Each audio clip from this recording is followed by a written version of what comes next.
Only a simple question. You've been into politics since quite a long time now, and we see a lot of young people, or I would say rather students, would love to get into politics, but there's always a question mark. So how do you put it across and say, no, it is not what you see from outside? There's a lot of good things can be done. So how do you put across that to our students who would love to look forward politician as a career?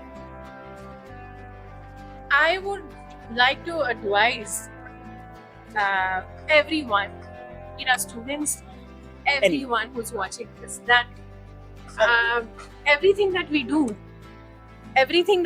in life, we have a choice. Everything is political. Trust me. Everything that we buy, everything that we say, the social media that we watch is political.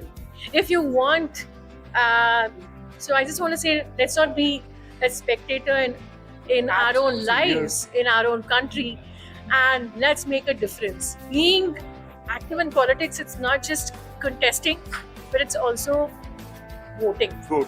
And I think, there's so much of issues that's happening in our country. Even things that we took for granted, like the quality of air, quality of our drinking water.